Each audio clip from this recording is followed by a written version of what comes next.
سلام، خوش اومدین به کانال داستان ترسناک ما، کانال کلبه تاریک.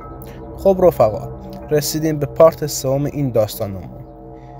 طبیعتاً خودتونم میدونید قبل از گوش دادن به این پارت در ابتدا باید پارت اول و دوم رو گوش کنید و بعد سراغ این پارت بیاین.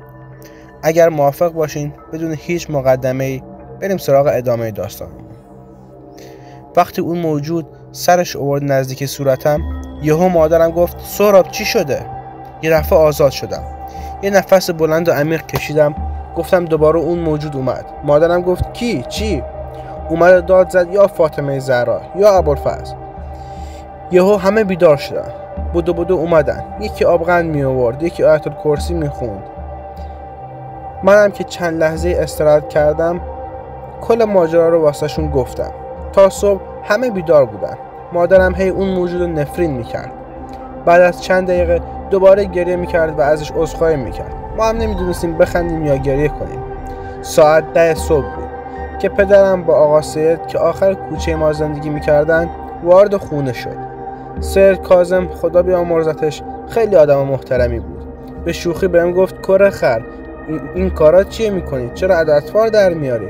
دیشب صدای گریات تا خونه ما میومد. وقت زن گرفتنشه، داره این کارا رو میکنه. همه میخندیدیم. مادرم بنده خدا داشت گریه میکرد. میگفت اولاد پیامبر، خدا شاد. انگار یه نفر بهم گفت بیدار شو. تا از خواب بیدار شدم دیدم سهراب خوابه، داره تو خواب ناله میکنه. من گفتم سهراب چیه؟ که سهراب به زبون اومده داستان گفت. داستان همینه، یعنی پدرم همه داستان رو به سید کاظم گفته بود. سید کاظم دعانویس بود، چون پدر اونم دعانویس بود. مثل اینکه چند تا موکل از پدرشون بهشون به ارث رسیده بود. به من گفت اگه چیزایی که شنیدم راست باشه تو حس دیدت بازه، به قول بعضیا چشم سر یا همون چشم سوم.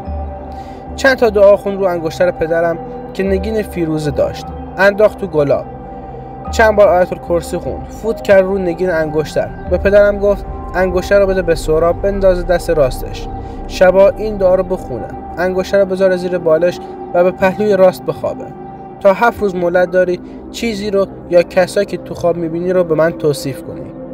سید کاظم خدا بیامرز فهمیده بود که وقتی سهراب ترسیده بود شوک ترس انقدر زیاد بوده که چشم سومش فعال شده.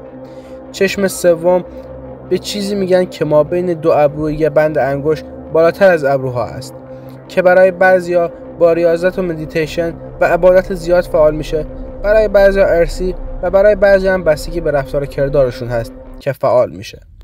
البته اینا چیزا بود که من فقط شنیدم. من چیزی بلد نیستم. اگر از استادان و دوستانی که از این مسائل آگاهن و حس میکنن که اشتباه گفتم معذرت میخوام. فقط چیزایی که میدونستم و واسه دوستان عرض کردم. سهراب هم قبول میکنه که طبق دستوری که سید بهش گفته عمل کنه. شبا قبل از خواب لباس پاک میپوشیدم، وضو میگرفتم، 4 رکعت نماز شب میخوندم. بعد نماز 100 بار استغفار میکردم و 1 جزء قرآن میخوندم. در یک جای پاک رو به قبله میخوابیدم. دستوری که سید بهم گفته بود انجام میدادم. دیگه شبا نمیترسیدم، اما مدام تو خواب اون سایه دنبالم بود. چند شب گذشت، 1 شب، 3 شب، 6 شب و بالاخره شب 7م طبق معمول وضو، نماز، استغفار و اینجور چیزا که خوابیدم و خواب دیدم توی محیطی کاملا سرسبز در حال گشت و گذارم که یهو خواب به خواب شدم. یعنی از این خواب به خواب دیگه یا محل دیگه رفتم. چند نفر آدم دیدم که دارن بهم نگاه میکنن. لباس آبی فیروزه‌ای دارن، چشمان آبی. فهمیدم که انسان نیستن. به من گفتن ای بنده خدا، ما کار شما رو درست میکنیم و شما دیگه از هیچ چیز نترس، فقط از خدا بترس و به اعمالی که هر شب انجام میدی پافشاری کن، تکرار کن. ما موکلین انگشتر تو هستیم. این ماجرا رو به هیچ کس نگو. یهو از خواب پریدم. دمدمای اذان صبح بود. پا شدم وضو گرفتم، سجاده رو پهن کردم. دل تو دلم نبود که خدا فقط صبح بشه برم پیش سید بهش بگم ماجرا رو. نماز خوندم، قرآن خوندم و فقط منتظر بودم که صبح بشه و ساعت به 10 صبح برسه. چند ساعتی که گذشت رفتم نون داغ بربری گرفتم و برگشتم خونه. وقتی رسیدم خونه مادرم چای درست کرده بود و منتظرم بودن. جاتون خالی. صبحونه رو خوردم منتظر بودم ساعت 10 بشه، چون سید کاظم رأس ساعت 10 میومد سر کوچه یک کارتون میذاشت روی یکی از پله‌های مسجد مینشست تا اگه کسی گرفتاری مشکلی داشته باشه در حد توانش بهش کمک کنه. البته مشکل گشا فقط خداست و اولیای خدا و ائمه بابت دعایی که مینوشت هیچ چیز مبلغی دریافت نمی‌کرد.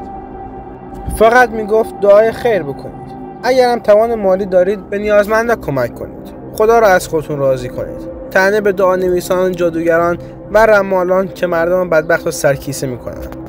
ساعت 10 شد. بدو اون دمپایی حمومای قدیم یادتونه جلوشون بسته بود شبیه پراید وانتا؟ پوشیدم رفتم سر کوچه. سید منو دید. تا اومدم بگم آقا سید گفت بله. روز هفتم شد و سراب خان اومد که بگه چی دیده. منم جا خوردم. تو دلم گفتم این از کجا میدونه؟ که سید گفت بگو ببینم چی دیدی، فقط آروم بگو، دیوارا اینجا گوش داره. گفتم خواب دیدم 2 نفر با قد کوتاه تقریبا 1 متر و 10 سانت 20 سانت با لباسهایی مثل لباس افغانستانی ها که رنگ فیروزه‌ای داشت با چشمای فیروزه‌ای خیلی خوشگل و خوشتیپ بودن.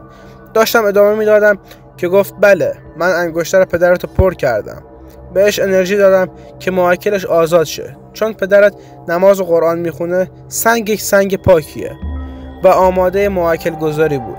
تو هم چون به اعمالی که گفتم پابند بودی موکلین شریفه رو دیدی. شما آقا سراب نظر شده هستی، نمیتونم بهتون بگم که چه موجوداتی رو دیدین، ولی موجوداتی که دیدی با موجودات نیمه خدا یا نیمه ماورا که از آمیزش انسان با فرشتگان یا پریان به وجود میاد. وقتی فرشتگان الهی از دستور خدا سرپیچی کردن 200 فرشته از عرش به زمین فرستاده شد. اون فرشته عاشق دختران آدمیزاد میشن، با هم آمیزش میکنن و موجوداتی بزرگ جثه به دنیا میارن که ادعای خدایی میکردن و آخرین اون موجودات به دست پیامبر داوود کشته میشه. و سهراب اون قولی که دیده بودی اون زن اون موجود بوده. سهراب میگه یعنی آقا سید اون زن بزرگ جثه باعث شده من این چیزا رو ببینم؟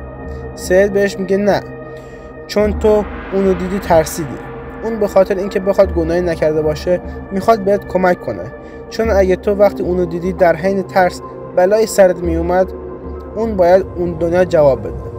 بعد به سهراب میگه اگه بتونی با چشمت اون موکلای انگشتر رو ببینی، نه تو خواب نه تو بیداری، یعنی به حدی برسی که موکلین واسط احضار بشن، من تو رو شاگرد خودم میکنم، کمرتو میبندم، وصلت میکنم به سید شهدا. به سهراب میگه باید نماز شب بخونی، قرآن بخونی، نماز صبح بخونی، دروغ نگی، فحش ندی، مشروب نخوری، زنا، این کارا رو نکن تا وقتش برسه که تو هم موکل پاک داشته باشی. سهراب 8 ماه ریاضت میکشه، دعاها و کارها که سید بهش میگه رو انجام میده. یه روز که از سر کار برمیگرده میبینه سید فوت کرده. همه همسایا جلوی در خونه سید صف کشیدن. خیلی ناراحت میشه. آماده میشن واسه مراسم کفن و دفن. سید با زنش زندگی میکرده. هیچ کسی رو هم نداشته. کل فک فامیلاشون و آشناشون همون همسایا بودن. روزی که سید میبرن غسل خونه، زن سید انگشتر سید که عقیق سرخ بوده رو میده به سهراب. میگه سید شب نمازشو میخونه که یهو میره تو حیاط، میاد به زنش میگه زن این انگشتر رو میدی به سهراب پسر فلانی همسایمون. چند تا دعا میخونه و انگشتر رو میده به زنش. شبم که سید میخوابه دیگه بیدار نمیشه. بله آقا سید فوت میشه و انگشترش میرسه به من، انگشتری که زنش میگفت من از زمانی که با سید ازدواج کردم دستش بود تا اون شب که فوت میکنن. ما و تمام همسایا و تمام کاسبای محل از بقال سوپری و مکانیک بگیر تا املاکیا و غیره آقا سید کاظم رو به خاک سپردیم. شاید باورتون نشه ولی من از موقعی که سید رو داخل قبر میذاشتن تا موقعی که خاک ریختن روشون چند تا سایه به شکل و هیبت انسان اونجا دیدم. حتی با خواهرم گفتم کنار اون گلها که روی خاک سیده چیز دیگه ای هست. خواهرم گفت سینی حلوا، سینی خرما، همین با عکس آقا سید. گفتم با دقت نگاه کن. گفت هیچی، انگار فقط من اونا رو میدیدم. تمام پولدارای محل به احترامش چند شب واسه شون مراسم میگرفتن با تمام امکانات، همش هم به هزینه خودشون. 40 روز گذشت. پدر من هم چون دوست نزدیک آقا سید بود قبول کرد که با هزینه خودش مراسمی رو داخل مسجد محل که تو محله ابوذر بود بگیریم. تا ما خواستیم این کار رو انجام بدیم انگار باید چشم هم زدن همه چیز آماده میشد. باور کنید هر چیزی رو میخواستیم بخریم یا بپزیم به بهترین شکل ممکن مهیا میشد. شب بود، همه داخل مسجد بودیم. اذان شب رو مؤذن بلند شروع کرد به خوندن. من داخل آشپزخونه بودم. بدو تا اومدم برم رو سجاده باز اون سایه ها رو دیدم که کنار من و داداشم ایستاده بودن. به خاطر اینکه مطمئن شم که فقط من دارم اونا رو میبینم به داداشم گفتم سعید برو کنار اونا هم بیان. داداشم دور تا دور نگاه کرد دید کسی نیست. بهم گفت کسی نیست که گفتم اونا رفتن جلو صف، حواست نبود. باور کنید داشتن نماز میخوندن. نماز تموم شد. سفره رو پهن کردیم. همه نشستن. من و داداشم و پدرم سر پا بودیم چون ما میزبان بودیم. داشتیم غذاها رو به مهمونا میدادیم، نوشابه، نون، که دیدم اون سایا ایستادن یه گوشه کنار آشپزخونه. دل زدم به دریا. یکی دو تا نفس عمیق کشیدم. عزممو جذب کردم، رفتم رو در روشون ایستادم. آروم گفتم بفرمایید که یهو گوشم سود کشید.